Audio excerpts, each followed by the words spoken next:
Transworld 2026 has come to a close, and that, of course, is the Halloween Haunted Attraction Trade Show in St. Louis, Missouri.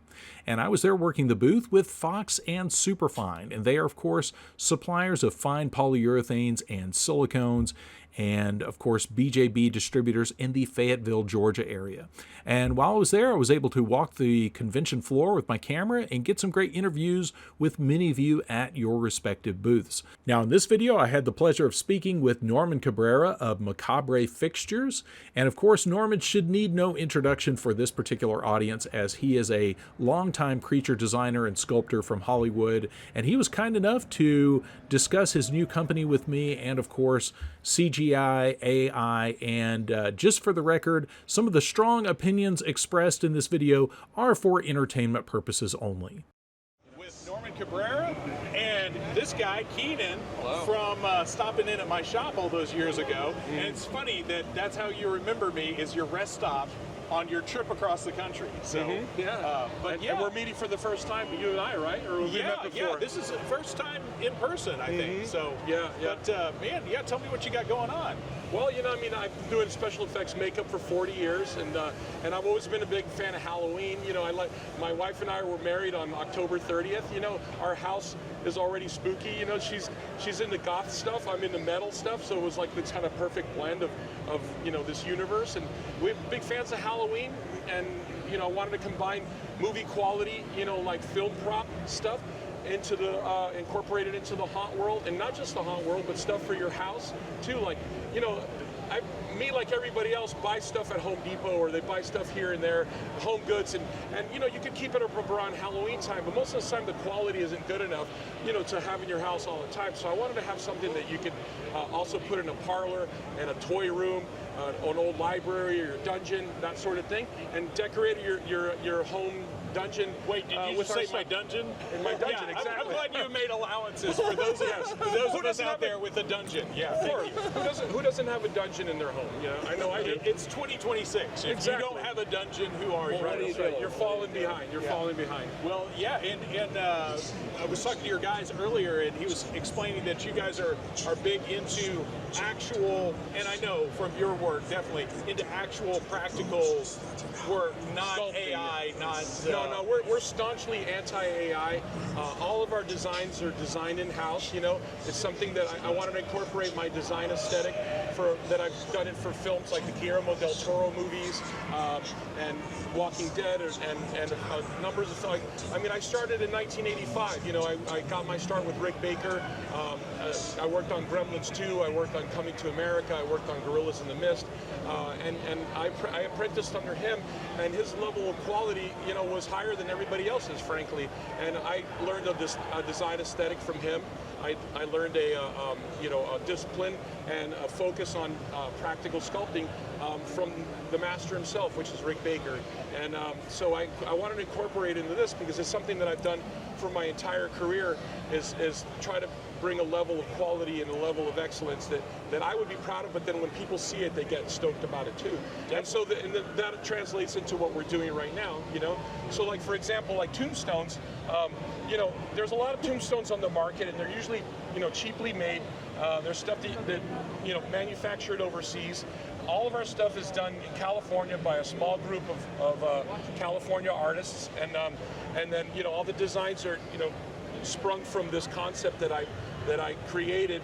And then I brought in, you know, Keenan, who's a, you know, 3D scanning expert, and also an expert at fusion and CAD and old school architectural design and technology. And so combining the old and the new, but again, without ever using AI, without ever using it's still human beings making stuff with their hands. So we have these tombstones. We did the Count, which is like a German Count, you know, called Balak. We have Countess Azra. She's you know, from you know, an ancient time that maybe is a lost civilization, you know. And then we have the New England sea captain over here, Gideon Fisk, you know. And all the stories, they have a backstory. And then we have the Gorgon, Theodora Ophidia, and Ophidia means snake. And it's all like, you know, we put a lot of thoughts into these designs, so each piece kind of tells a story, you know. Nice. And I see you got some pieces of all types, all sizes, and beautiful casting. Hang your shelves on some cool stuff. We can do that. We can kind of do all sorts of stuff. We have big stuff, and then we also have small stuff. Like I said, for a library or something. Let's say, great grandma, gives you like an old bookcase, and you want to, doll it up a little bit with like more of a gothic vibe. Well, you can take something like this and like put corner pieces, like on an old bookshelf that you may have found at the thrift store or a flea market or an inheritance, and then suddenly now you have like something to put your books, your book collection, your toy collection, your Haunted Mansion collectibles, whatever the case may be, your Halloween collectibles or your vintage items, anything, right? And then we have various motifs. Like this is something that from an ancient motif you would have seen in an old tombstone, which is the hourglass, which represents death, and then Vitas Mortis means a life of death. So like they say, you're born and you're just living your life until you die, but you might as well have a good time while you're here, right? And that's what we're all about, Nice. Well, and man, your career, I didn't realize. So from '85 to now, so you got 41 years. Exactly. Yeah. And that you're bottling up in all of this. And so, just totally off the subject of the interior stuff. That's a crazy span of. You've seen some things. Yeah. Everything from the old days of foam latex. Oh yeah. All the way up to silicone and. Exactly. I've seen the industry progress, and I've seen the industry go through a lot of phases. When Jurassic Park came out, everyone rang the death knell for traditional practical makeup effects. But really, here we're still here. We're still. What's happened is that full-blown CGI has been phased out, and now they incorporate practical elements into stuff. And that's how when you watch Lord of the Rings or you watch any big blockbuster movie, yes, you'll see a lot of digital effects, but you'll still see a lot of practical effects too. Like me and my wife are huge fans of like Game of Thrones, for example.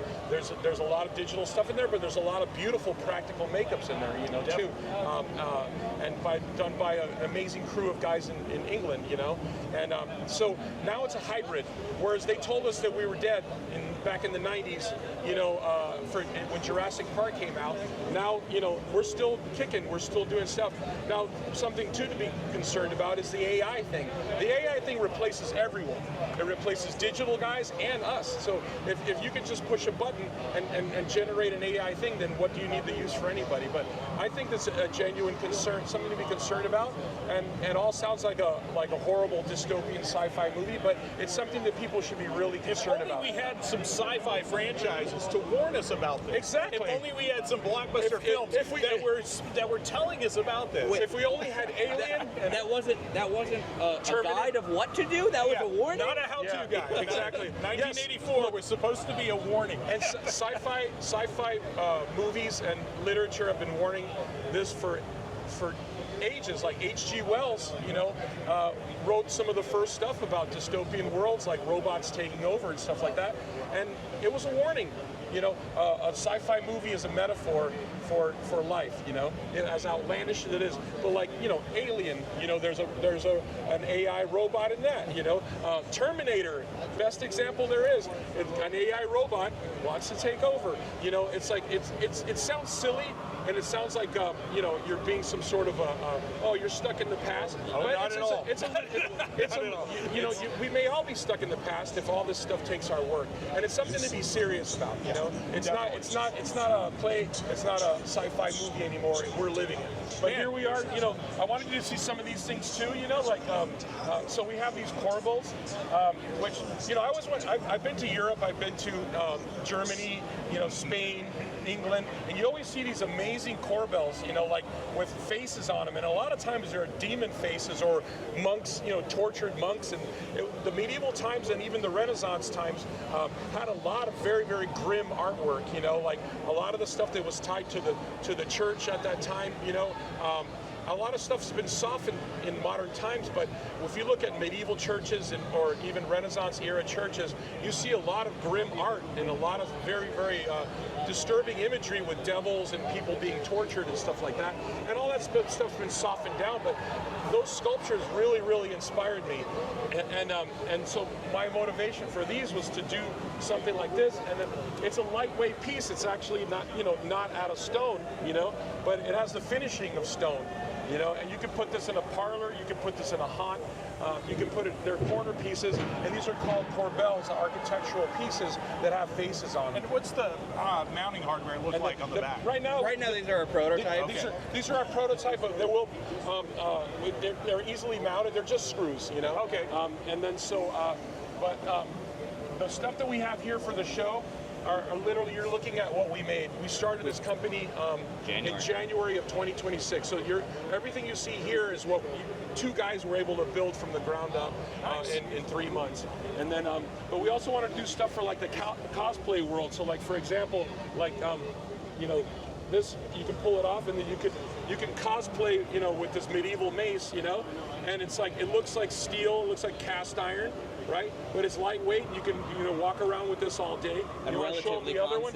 You want to show them the other one?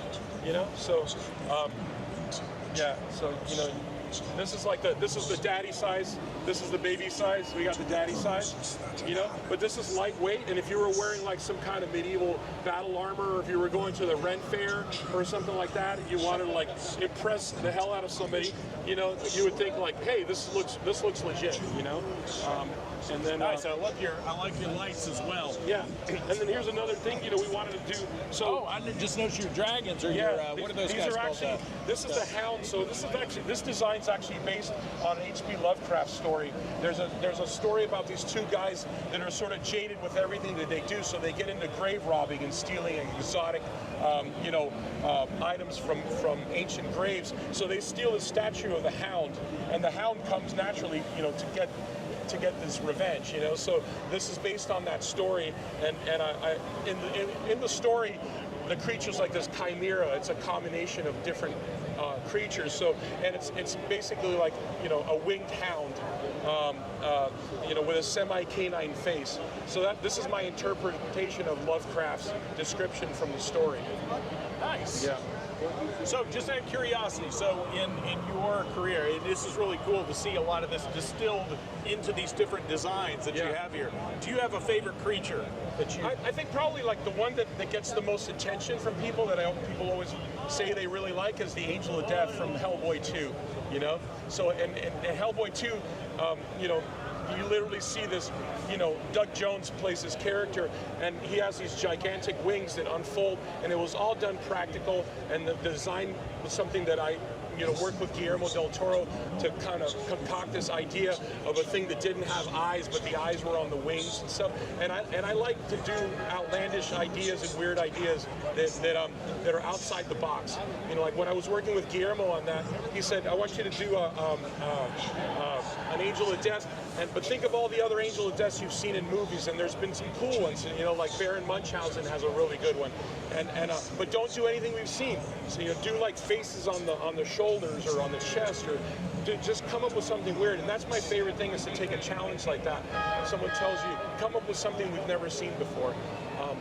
How about classic monsters? What's your favorite classic? Oh, classic monsters. I mean, I grew up watching monster movies. I grew up watching creature features. I love the original Wolfman, Werewolf of London. All those kind of things. And Hammer horror was big for me, And then in the 80s, all the makeup effects movies like American Werewolf in London, The Howling, those are all massive influences to me, Yeah, well, beautiful work. And what's your website? The website is, right now, is macabrefixtures.com. And we also have an Instagram page. It's macabre _ fixtures. And macabre is a play on words from the word macabre, because my name is Cabrera, so you eliminate a couple of letters and you get macabre. Nice. So and this is our sigil, the coat of arms. For all this stuff was designed in house, by real artists. that therein is the hook right there. Designed by real artists, you know, with real passion and real inspiration from a long career of making monsters. Thank you. Outstanding. Beautiful work. And Keenan, man, thanks for hollering out to me. It was good to see you. You were a lifesaver on the trip, and I also needed materials at the same time, so it worked out bonus. great. Bonus for everybody.